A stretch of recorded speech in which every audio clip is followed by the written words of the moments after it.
11, the podcast where we crank up the volume on AI and education to the absolute max to help you stay on top of what's happening in AI and why it matters. I'm Roer, CEO and founder of Amplify and Elevate Innovation. And every week at AMP211, we're going to put our guests through 11 questions designed to uncover the jaw-dropping stories, the bold ideas, and the insights that are going to push the boundaries of what's possible in AI and education. And I'm Rebecca Bultsma, here to break it all down and make sure we leave you with practical, actionable takeaways in AI and innovation every single week.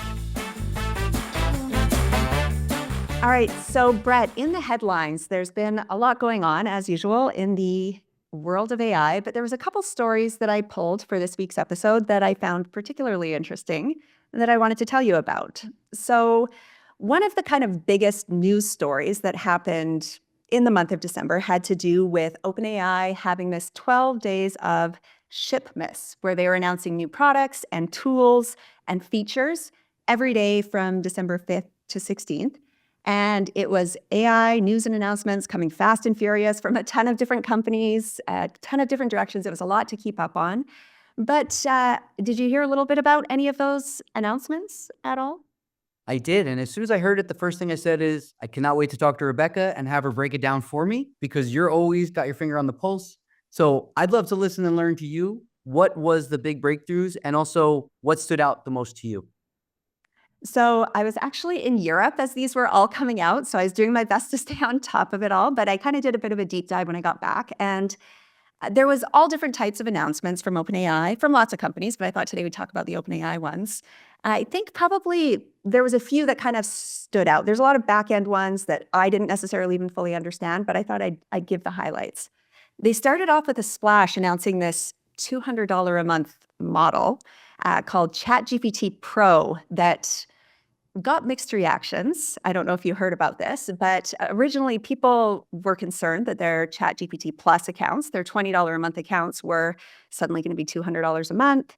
And that's actually not the case. This is a new plan that ChatGPT announced for a $200 a month subscription that gives you better access to their reasoning model, O1. So we'll talk about that, I'm sure, in depth in a future episode. But ChatGPT announced this Pro plan for $200 a month. People are on the fence whether they'd pay for it or not. It sounds like if you're just a regular user of ChatGPT, that $20 a month plus plan will be just fine. The $200 a month plan is more designed for researchers, people who focus on a lot of data and coding and mathematics. So I don't think that sounds like us. What do you think? Are you planning on spending $200 a month on ChatGPT? I'm not, and obviously I'm thinking not just about myself, but about, education leaders and society in general. I think I go back and forth, right? We want to make sure people have access to the most innovative tools in AI. And though I might not need those tools and I might be able to afford it at that price point, there are others who will need those tools. And it could just lead to, the further division in technology around, equitable and accessible innovation. So that's probably where my mind goes. I agree. The current ChatGPT model at $20 a month, I use that and I'm incredibly happy with it. But I worry about the slippery slope sometimes about, the profit over access. Yeah, I think that's a really real concern. I actually have purchased it to use for the month of January just to experiment with it and see what the hype is about, just so I can report back. So I will let you know. That O1 model, the reasoning model, is actually super helpful, but it is available to people who are in the Plus plan for $20 a month. So if you've never tried it out and you're paying $20 a month, there's kind of a little menu at the top with a drop down where you can choose either for O or O1, all these poorly named models. So definitely something to try out, and I'll report back on that $200 a month model. So also in the 12 days of Shipmas, another announcement was Sora. So that is OpenAI's text-to-video generation model. Have you heard about that at all, Brett? Have you tried it out? I've watched a lot of other people's videos. I'm usually very quick to jump in the pool, but I didn't have the time to go down a rabbit hole because I feel like I would. After you talk about this, I will tell you the rabbit hole I did wind up going through with ChatGPT over the holidays with my children, but I haven't tried this one. What was your take on it? You know what? I went to go sign up for it as soon as, like, within an hour of the announcement coming out, and I couldn't get on, like, it was waitlisted. And so that's something I'm planning to tackle this month and experiment with. But like you, I've seen a lot of great videos come out, and I'm thinking through some of the use cases for education and how that might be useful. But that's one we'll probably have to report back on. But at least people know that if you have a ChatGPT Plus account, that's something that you can access as part of your account. Sora, go over, sign up, check it out, experiment. Let us know how it goes. Yeah. So shout out to a few folks, including Jacob Cantor. He put in a group text that he was using the ChatGPT voice of Santa, and ChatGPT has this feature which I didn't know about, where you can turn your camera around and it can actually read words off of a book. So in the Santa Claus voice, he was reading with his children, and he was putting the his phone or device over the pages, and it was reading a book in Santa Claus's voice. So I did that with my children. They loved it. But then we spent about 30 minutes of them asking like the most interesting questions to Santa, taking it incredibly serious, really like, how do you get to every house? Or, how do you know if I was naughty or nice? And all of these really amazing questions. How many elves do you have? Who's your favorite reindeer? Just so much fun. And they couldn't wait until my wife got home to say, "No, Mommy, we talked to the real Santa Claus, and now we know so much about him." And they've been talking about all break how they had this great conversation with the real Santa Claus. So that is a great technological breakthrough that allowed us to experience the wonder of the holidays, and through AI, like make it really feel very realistic to them. And don't feel bad for missing out on that feature. That actually was announced day 6 of the Shipmas, where you've had this capability on your phone to talk to ChatGPT voice for a long time, but that video integration just landed probably a day or 2 after you found it. So it's actually really cool. I've seen people use it in really interesting ways. You can take a picture of like a super messy house and say, "Can you help me find my glasses? How do I look? Help me prep for this job interview." And note any mannerisms that I should be conscious to change, because you can basically FaceTime with ChatGPT and it can see the world around you. So that was another great feature. I think kind of the last one we'll touch on, and this is just kind of more fun, but they introduced, and it felt like a stocking stuffer, but 1-800-CHAT-GPT that you can call from anywhere in the US, 1-800-CHAT-GPT, and actually interact with ChatGPT voice by phone or in your WhatsApp app. And so there actually was a lot of really interesting use cases for this. Maybe seniors, who I don't know if you've ever had to help your parents or your grandparents figure out a remote or some technology, but if they can call 1-800-CHAT-GPT to talk them through things, potentially as the technology gets better, that might be helpful. So if you're in the United States, you can call 1-800-CHAT-GPT. Everywhere else, you're going to use WhatsApp, and you can text back and forth with ChatGPT. So just kind of an interesting thing I experimented with a little bit. But there were a lot of other announcements. Those are the ones that I found particularly interesting. Amazing. And I know as you're thinking of the use case for some of the older generation who might not be as tech savvy, it's also a great way to have either students or your own children interact with an AI voice agent without having to like hand them a device, right? You could put it on speakerphone.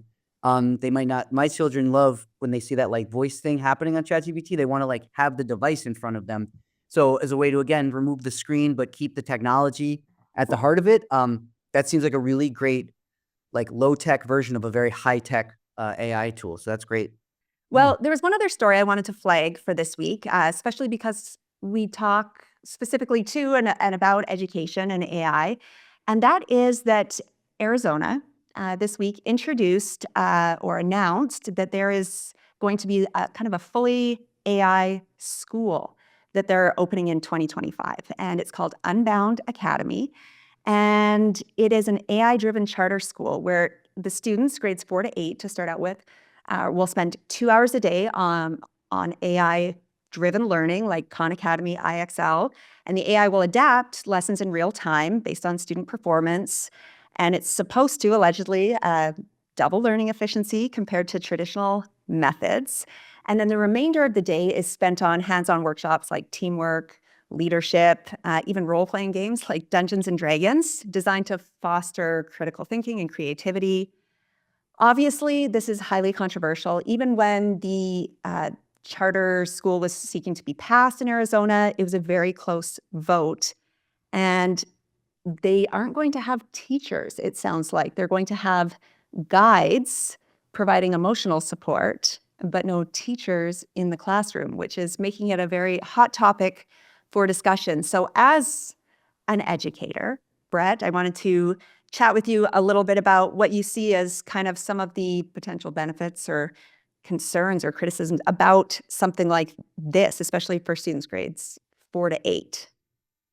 Yeah. Okay. So let me start with some of the potential pros. Um, I think that the idea of repurposing time in the day and utilizing AI tools for personalization and allowing it to be, a guide for students, that's where I really do hope we aspire to in education. Um, that's what's lacking a lot right now, and we need to continue to scale that processes. Um, what most concerns and troubles me, and what I hope happens as a result of something like this, is um, lessons are learned very quickly, right? Because what I don't really appreciate is children being, the guinea pigs in education, especially if it's not for the right reasons. Sometimes you do need to try and fail in the classroom, but if it's not for the right reasons, I'm not a big proponent of it. But I hope that it starts to lead to rethinking, okay, what are the silver linings from this initiative that could be scaled and replicated? So things that worry me right now is the idea of these guides. What is their training?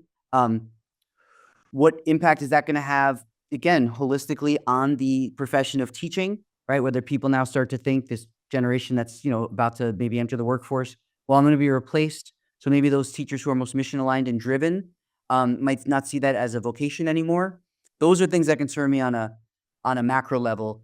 And then on a micro level, each of those students not having access to someone who has some pedagogical background and knowledge in whether it's the specific subject area or even just how to empower students. Those are probably my biggest red flags and worries, right? The teaching profession writ large, but also just those individual students, who is helping them and what qualifications do they have in order to meet the needs of those children. The last thing I'll say is, I just posted about it recently, is like my son, he's in second grade. We had a parent teacher conference, and his teacher was talking about how she's very creative and funny and he loves her. So she talks about how she does like a funny voice. He's like, your pencil misses you. Your pencil wants you to keep writing with me, to really build his perseverance. And she started sending home these really funny notes that were like signed by your pencil, like, thanks so much for using me today. Like your teacher had to sharpen all the pencils in the whole building because of how much you're writing now. That I love. I don't know that these people, or I don't know that AI is going to be able to build that connection with my son and know that's what he needed, like that humor and this creativity. But I hope like that teacher's not going home and racking her brain about this. I hope she's using like an AI tool to be like, okay, this is what this kid likes. What would be a funny, quick poem I could make, or a funny, quick thing that rhymes because he likes rhymes. That's where I hope it kind of bridges and gets married. But that's where I'm at right now, starting off 2025. Well, thank goodness for those good teachers, especially like your son's teachers, right? That bring that creativity and the humanity and the personality. I think we have to make sure to never lose that. And that kind of transitions me into kind of my last news headline that I pulled for you that I actually thought was really interesting, as like an AI headline that we maybe didn't see coming. So one of the great AI tools and the biggest kind of glow up of all times, Encyclopedia Britannica, has transformed itself into a trusted AI tool for educators. Did you see that glow up coming is the question. And I'll tell you why it's great. So, you probably had encyclopedias. That's where we got our information growing up, right? When's the last time you actually opened or even saw an encyclopedia, Brett? It's been a minute. It's been a minute. Well, what makes this great is they've really stayed up to date, but they have this AI chatbot that is based on all of the concrete, actual information from the encyclopedias that students can interact with, and it reduces that hallucination and gives kids this actual facts trained on their encyclopedias. And they also have these accessibility elements now, personalized learning experiences, content creation and updates that's really based on the vetted information that Encyclopedia Britannica is known for and trusted by educators for generations, probably. I think there used to be like door-to-door salesmen going and selling encyclopedias door to door, but they are really targeting worldwide to grow themselves through this AI integration to be like a trusted tool to support educators and to provide trusted information in a world where we're not always like sure what to trust in terms of AI outputs. So that's going to be one to watch. It's interesting, and I'd recommend our educator friends check that out because again, it's the glow up I didn't see coming. I love that. I think especially the ways they could interact with children of different levels. Again, my children are at the age where the amount of questions they ask me and how often I find myself unprepared to answer. We just talked about evolution yesterday and trying to explain that because it was in a little book my son had to a 4-year-old was a challenge. So knowing there might be a trusted source out there that can do that. And then when they have further questions, we could do, how would you explain this to a 4-year-old? I love that. And the accessibility aspect is crucial as well. So that sounds like a great use of old technology to meet the moment. So that's kind of a few of the headlines from my scan this week, but we have a really, really great guest this week coming onto the podcast. I'll let you tell us a little bit more about that. I am so excited to welcome today's guest, David Adams, the CEO at the Urban Assembly. David's a longtime friend and a true innovator in all things education. David, thank you so much for coming on today's podcast, AM211. Brett, there is no other place I'd rather be. Well, as you know, you're someone I truly admire in the space of education, in the space of innovation. So I first want to make sure everyone understands why I am such an admirer of yours. Can you just let people know a little bit more about who you are, what the Urban Assembly is, and especially what is the work you're leading right now in AI and innovation? Sure. Brett, I am the Chief Executive Officer here at the Urban Assembly, and we are an educational solutions nonprofit. We design educational solutions, and then we scale those solutions from our schools to all schools. That means we have 22 Urban Assembly design schools here in New York City. These schools focus on things like career readiness, social emotional learning, and high quality instructional design. We take those solutions and then we take we take those solutions and we scale them across the country. So working right now on 2 solutions around AI. One is Project Café, the classroom automated feedback environment, and CounselorGPT, which is going to help young people make good choices in their post-secondary outcomes. Incredible. So I know we could spend this whole conversation just going into your long, illustrious career in all things education, innovation. But like you said, you are leading some of the most cutting edge, groundbreaking things in making students make better choices in education and allowing teachers to make better instructional decisions in the classroom. That's what we're all about. And again, obviously as a New Yorker, I'm so grateful at the work you're leading right here in New York City, the impact it's having on New York City students, the largest school district in the country, but also the impact it's about to have nationwide and worldwide. So, David, you are about to be the first ever guest to go through the Amped to 11 gauntlet of questions. Are you ready? All right. I cannot be any more ready. Oh boy. All right. Famous last words. Here we go. Okay. So you'll start to notice there's a theme to these questions. They all focus on the number 11 in honor of our podcast title, Amped to 11. So the first one, we're going to take it into the world of pop culture. The show Stranger Things, I'm sure, we're both young adults. We're hip. We know what's going on in the world. So in the television series Stranger Things, there's a character called 11. Now, she has supernatural powers. Every time people meet her, they leave awed and inspired, maybe more shocked than inspired, but they know that this person has some supernatural powers. So, David Adams, what is your most jaw-dropping AI moment? The first time you encounter something or the weirdest, most unexpected thing you have seen AI capable of doing? Well, the first thing I saw AI do that was really surprising to me, I was down at the Aspen Institute and we were in a conversation and a man had put together a ChatGPT enabled conversation between 2 educational kind of philosophies. And then he kind of put out a script and had that play out. And I thought that was really, really cool. But the most awe-inspiring moment in AI was when we first got our transcript from Project Café and we're able to look at how much of the audio we're actually picking up in the classroom and how useful that was for the teachers when they were actually thinking about how to improve their classroom instruction. So the first moment I had with AI was that interaction, but the most jaw-dropping one is when the product that we developed was actually getting out there and doing the job it's supposed to do. Amazing. Thank you again for always bringing it back to the impact AI can have in helping teachers make great decisions and being able to use the power of AI to make what they do even more impactful. All right, you did all right with question 1. Let's see how question 2 goes. It's gonna take it up a notch. In fact, we're gonna take it all the way up to 11. So this podcast gets its name from Spinal Tap's iconic scene where when they really want to kick it up a notch, they turn the amp all the way up to 11. They go past the limits of the ordinary. So, David, what's the AI tool that you personally use in your role as a CEO to push you to your absolute limits when you really need to get things done? What's your AI amp to 11 power tool?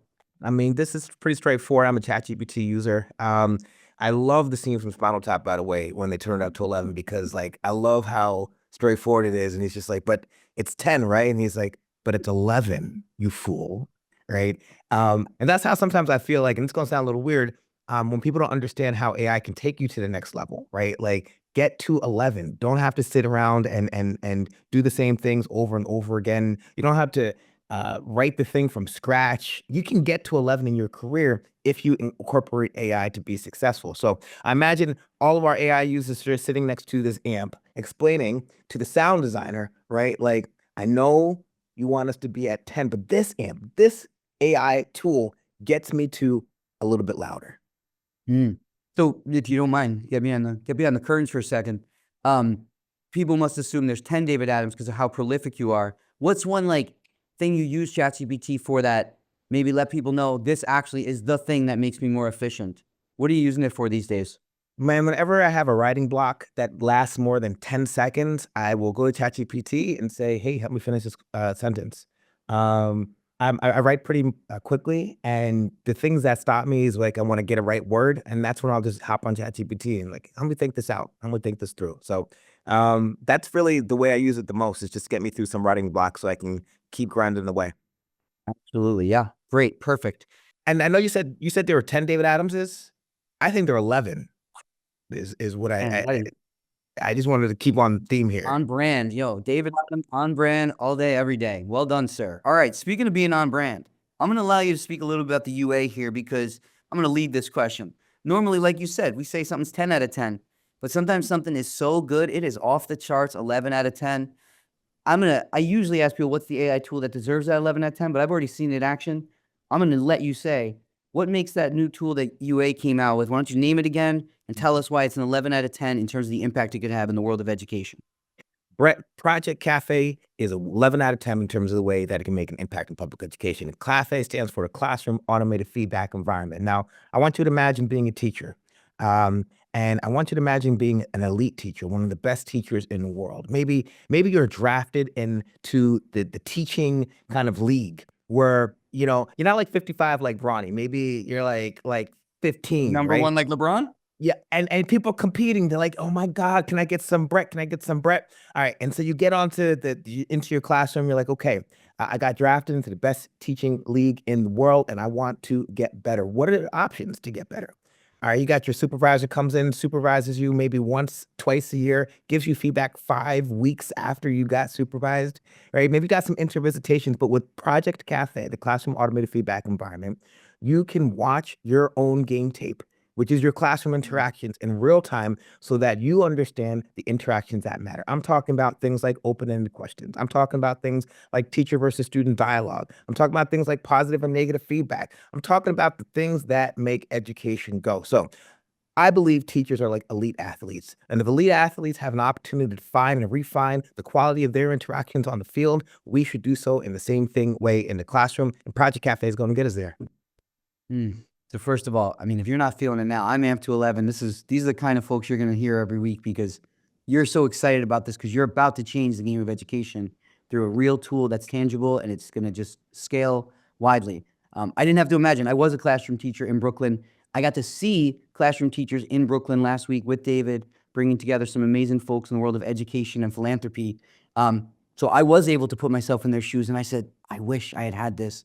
Not saying I was number one ranked. I might have been more of a Bronny coming out of college, but it was amazing to see the potential and how inspired and excited both your instructional coaches and your educators at a UA school in Brooklyn were about the possibilities of using this. So well done, sir. Thank you so much. All right, now we're gonna we are obviously two optimistic, excited people about the world of AI, but I'm actually gonna ask you to think about for a second, as we keep getting closer and closer to what is an 11 in terms of AI's capabilities on the scale of innovation, especially in education, there's still sometimes gaps where we're like, how could AI not be able to do this yet? Please share with us one thing where you still find yourself going, how is AI not able to do this yet? I think it's mostly when I'm looking at kind of like hard math. um and and I think about like it's all right, so let me just take a step back on this. The first time I got surprised on the output from AI is when I started looking at specific people. I was looking at my board members and I was like, tell me about this board member. And it was like, it just gave this bio that was like 30 to 40% false. But that was like enough real that I had to really know my board member to confirm. And so that's something I'm always kind of aware of. When we're looking at some of the capabilities around Project Cafe, we have multiple layers of different types of AI kind of interacting. And we also have a person, like a real person, kind of coding the AI's output to ensure that like what it thinks is, let's say, a feedback loop, which is when I say something, the teacher builds upon it, paraphrases, the student kind of explains and opens up their thinking, is what the AI is coding. So I think that continuing to have a person confirm really helps. And I think what makes the work that we're doing at UA unique is that the output is confirmational or verifiable, I should say. So we have these videos, Brett, and as we were talking about before, it clips these interactions.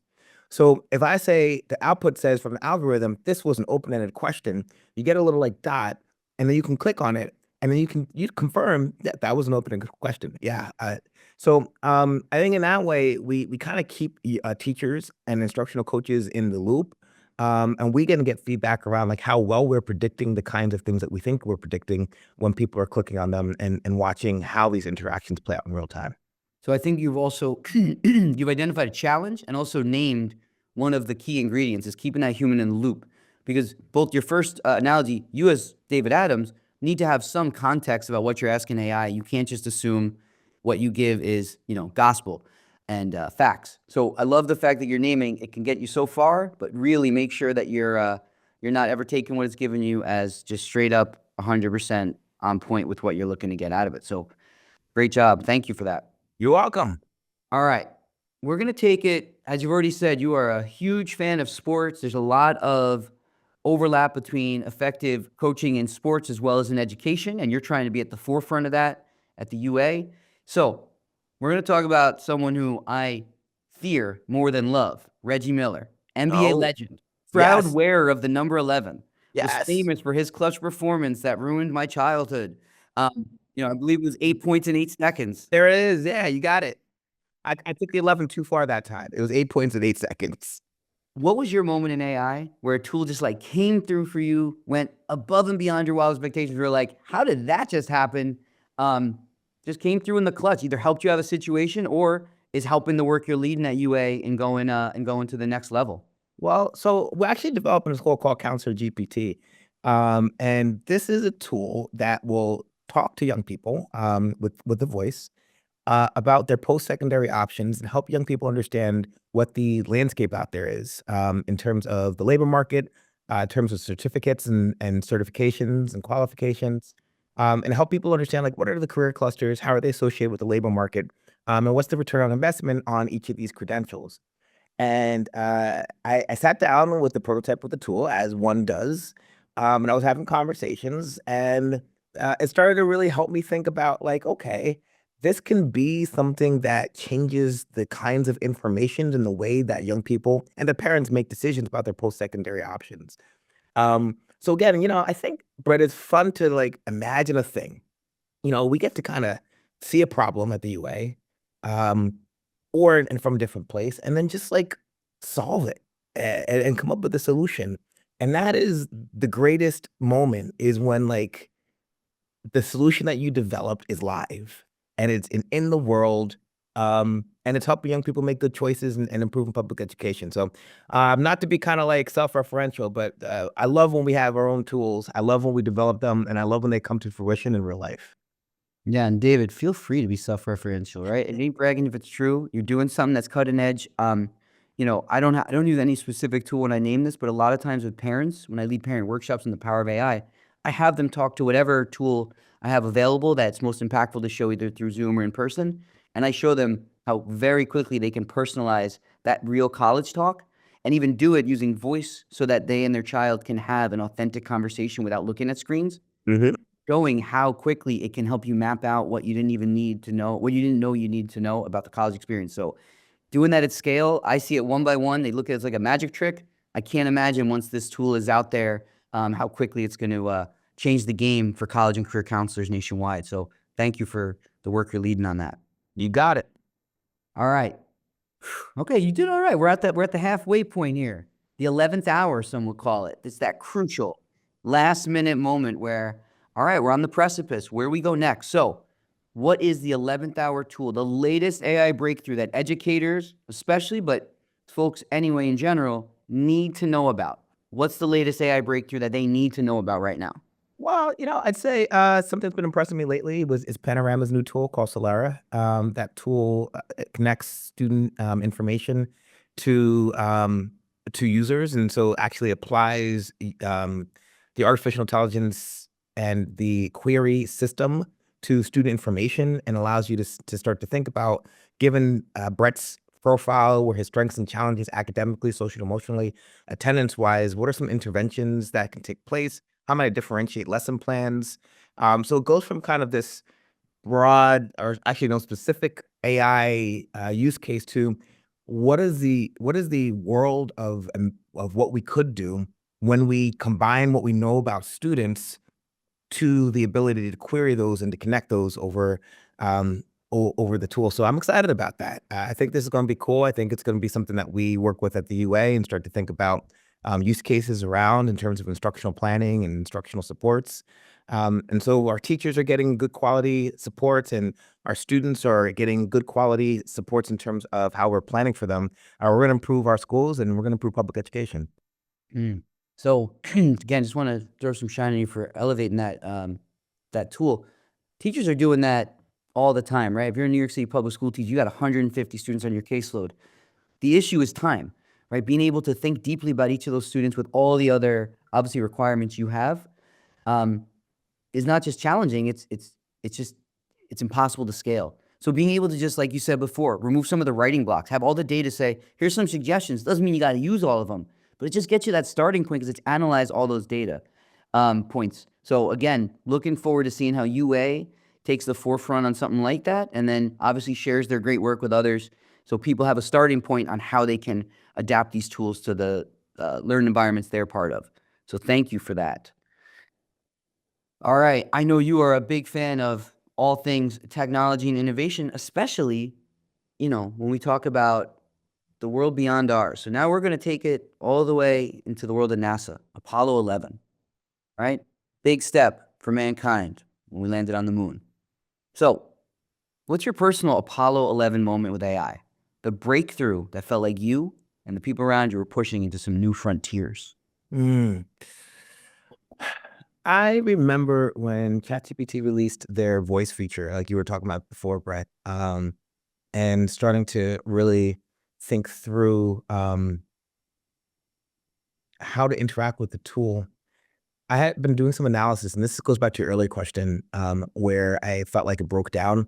I've been doing some statistical analysis on ChatGPT, and it was like creating outputs that were frustrating to me because they were not right, and it was hard for me to understand where the wrongness was, if that makes sense. Like something was wrong, but I could not figure out what was wrong. And so I started querying it through voice, and it was interesting because it allowed me to organize my thoughts in different ways than through writing. And then watching that interaction was something that kind of blew me away. I felt like we had really gotten to the next version of our world in that space. So yeah, I can imagine this again in the classroom, right? Like you're having supports where students can talk to a chatbot who can help them through problem sets so that the teacher can multiply her or his attention more effectively. And again, the challenge here is going to be making sure that educators understand what the capabilities are and what the capabilities are not, right?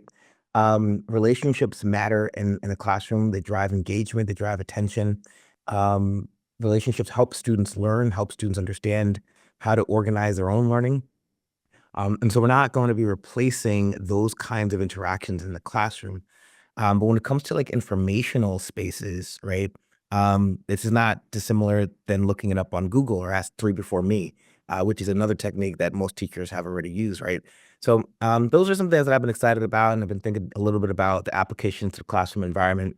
I think something you just said that I'm sure resonates with educators is you have brilliant young minds in front of you, and sometimes the blocker to getting that wisdom out is they just might not be, for whatever reason, able to write down those thoughts. Or when they write, their mind is going faster than their pencils. So being able to give them another output that doesn't require you to be at the forefront, but to allow them to get their ideas and wisdom out there.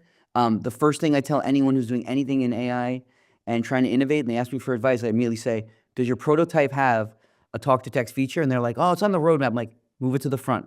Because kid voice is so important that if an educator voice, and the way people think through talking will allow them to be just, they'll see the value in the tool instantly. Whereas if that's a secondary feature or thought, you might not ever get them to really engage with the tool and unleash the power that you're trying to use. So I Yeah. love that. That is definitely my Apollo 11 moment. It has changed my life, voice to text AI features. Amazing. Yes, sir. All right. Now we're going to get back and think ahead, right?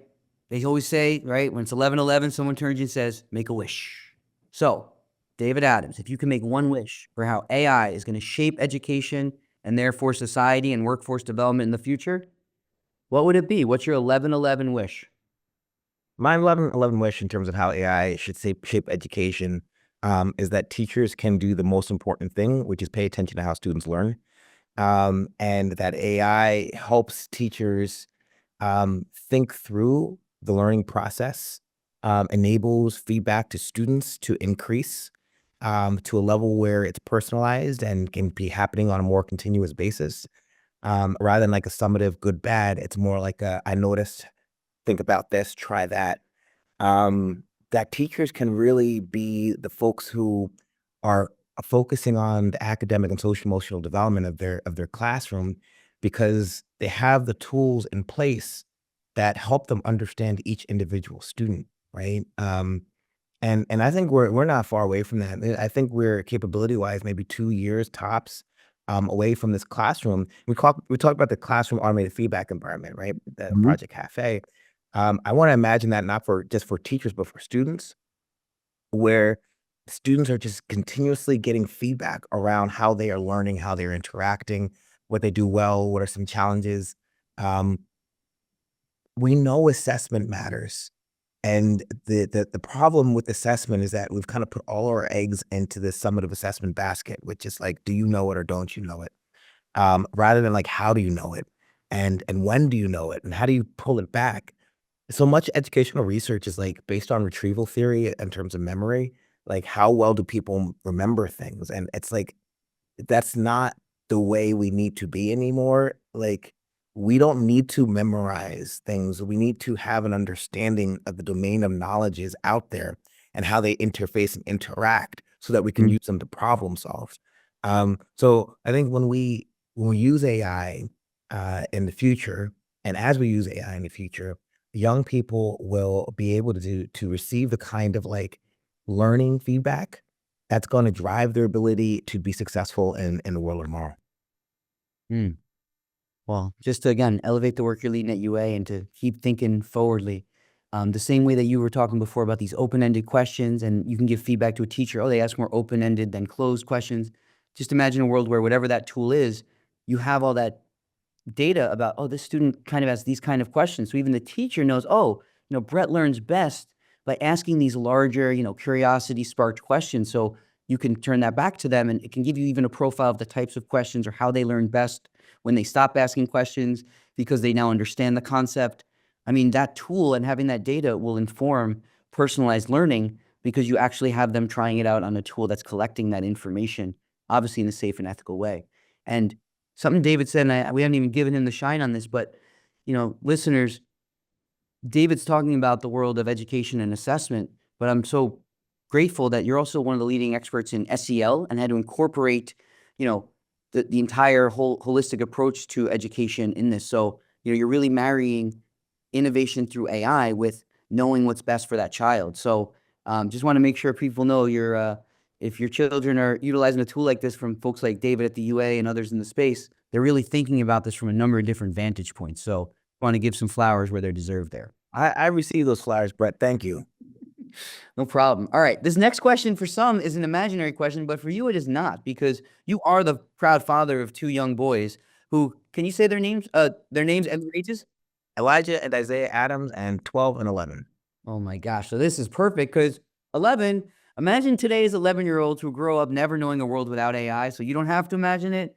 That's Elijah and Isaiah right there. So what message would you give to writ large folks, 11-year-olds, but also obviously your own children, about what's the future going to look like in an AI-driven world for them? What are some words of wisdom you hope that they receive from people like you?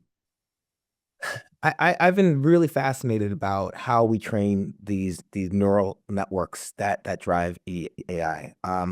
And a lot of it is feeding it a whole bunch of information so that the system starts to make relationships between ideas and information that then are reinforced by humans, right? Like, yep, that's right. Yep, that's right. Yep, you're on the right place. It starts to make correlations. And so I would say to 11-year-olds, like, read, take in information, develop content knowledge, and develop content expertise. Because essentially that's how we trained AI to mimic human intelligence. So don't take the AI revolution as now I don't have to think or have to apply myself. Um, the information itself is what drives its ability to make predictions. And then we see those predictions as language, right? Where essentially it's saying, like, this is how I think language works based on what has happened out in my training sets. So it's like it's twofold, Brett. On the one hand, the domain specific information and knowledge that we learn isn't so important for memorizing and retrieving it for the test. It's important so that we can reason and make connections across domains and problem solve, just like generative AI does. And so it's like it shifts how we think about learning and schooling from, can you learn the phases of mitosis so that you can reproduce them, to, can you understand mitosis so that you can use the way that cells reproduce to a problem that you may not even know will exist 20 years from now. And you're thinking about, oh, what's an analogy that I can use to understand and frame this problem, right? So I know it's a little nuanced on that, but it's like, learn, understand, so that you can use AI to solve problems that you may not even know will happen. I think that last portion is probably at the 11-year-old level, but I really appreciate you taking us on the David Adams balcony approach to also, like, really understanding this, because you're right, going from being able to apply and make connections to what's unknowable right now is the important part, right? Who thought 30 years ago I'm going to be talking about Reggie Miller and being like, we all know that, right? We all know what that means and how we're applying that to the future of AI, of course. So thank you for that. That was a great analogy. And shout out to Elijah and Isaiah, two young up and coming superstars in many facets. All right. So here's an example. I'm going to give you my example of it, and then I'd love you to reciprocate. Right now, if I'm talking to folks in education, there are times where I'm like, hey, hold on a second. I'm just going to talk to my AI real quick. I want to make sure I get that note down. And people look at me like we're in a sci-fi movie. Like, you're just going to go talk on your computer or something, and it'll help the work we're doing right now. I'm like, yeah, just 10 seconds. And then they're like, phew. So if today's AI, let's just say that's level 1, right? As people often say, this is the worst AI we're ever going to experience is today. Right. What is going to happen when we crank this all the way up to 11? So give me that future version of education when AI reaches it, and what's possible that might feel like sci-fi today. So, I mean, this notion of personalization of the learning experience is going to be the key. Right now, we do some work where we have competency-based grading at the Urban Assembly Maker Academy, and Some of the complications around that is like how many times you take the test, how do you identify the standard and then the activity or task associated with that standard that the student needs to revisit.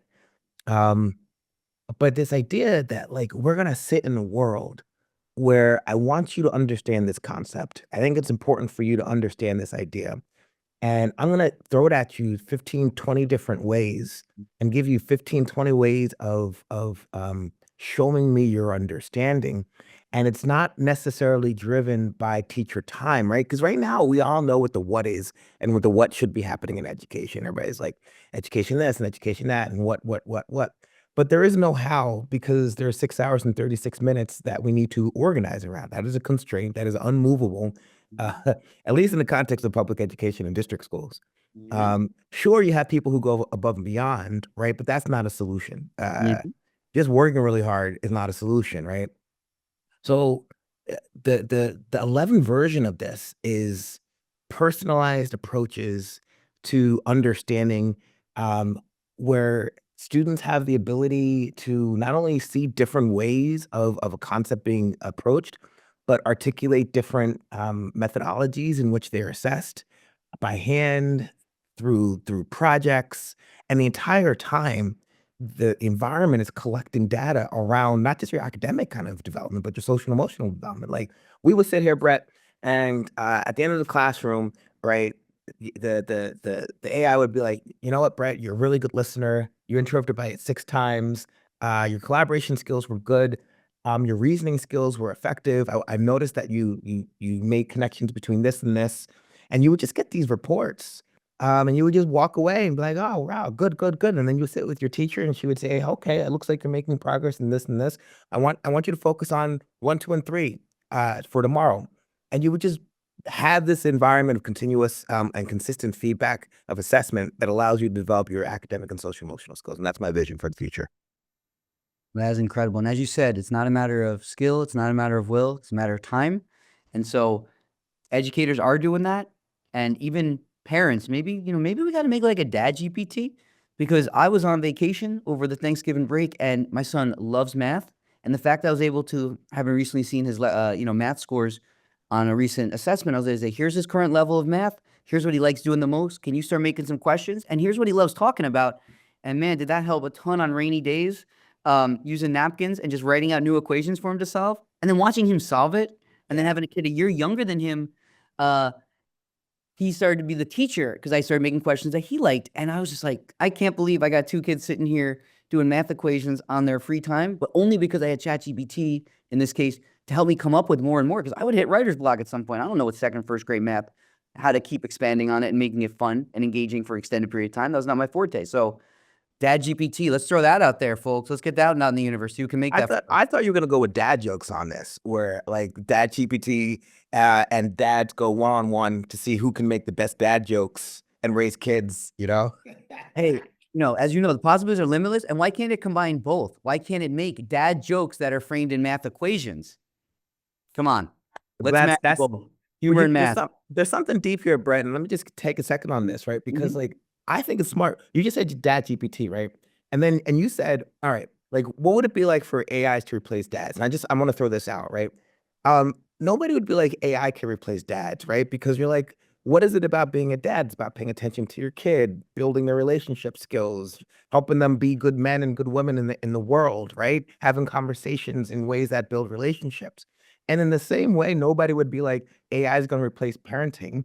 AI is not going to replace teaching because like it's not just the informational aspect of it. It's the I see you. You're my child. We're investing in you. We're developing you. Those are aspects of teaching too. And those are things that can't be replaced by AI because it's not about the information. It's about the relationship of the people who are developing the child. Way to make that full circle. We Also, landed that plane. Pow. Yes, David is also an amazing podcast host, obviously an amazing podcast guest. Maybe we need an effective tool to show like, how much is Brett, how good are his connections to David? How good is the guest at making connections? I mean, podcast GPT also, not far off, David. Let's go. All the things. All the things. I can't believe we just made the level 10 and we end with our level 11 question every time. So David, this is probably the most important question. because the first 10 were really about you and your vision and how you see the future of education shaped by AI, and you did a fantastic job, and we're all wiser for it.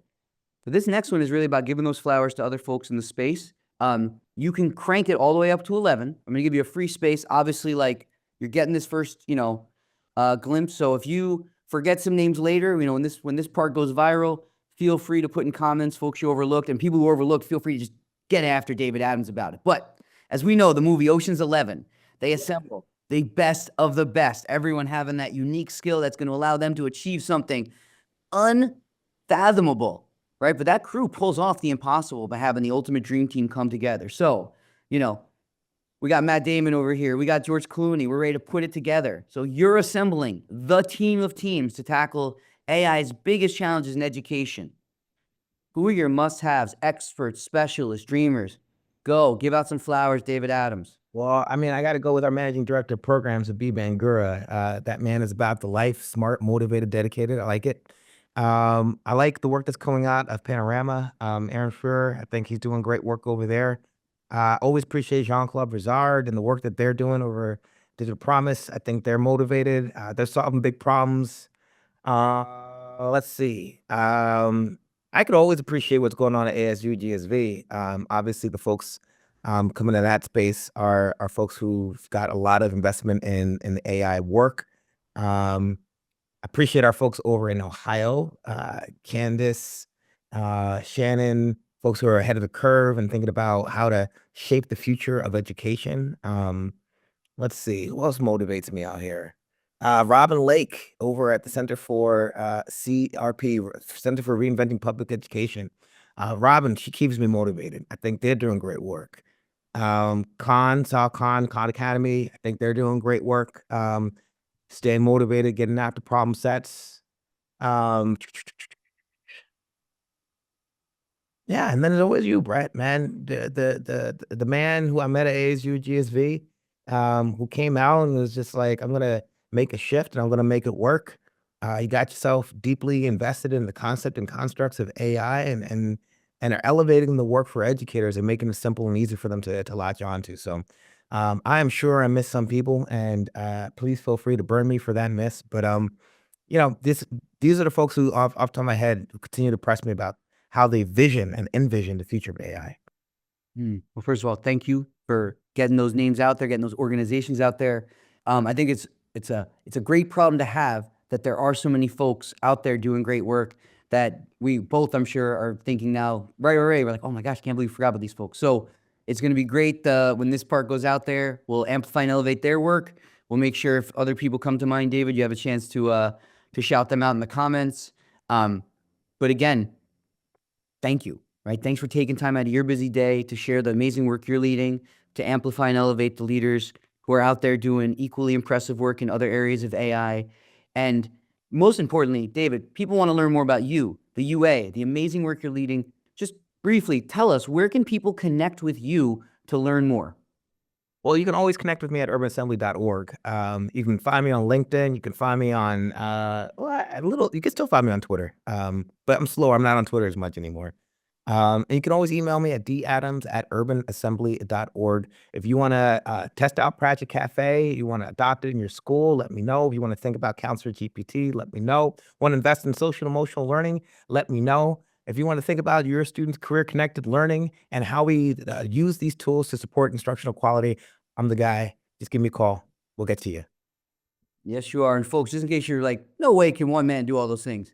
Yes, they can. And yes, they will get back to you. So David Adams is that person. So truly, if you left here today saying, I got to learn more about all the work that David's leading over at Urban Assembly, he means it when he says, reach out to him.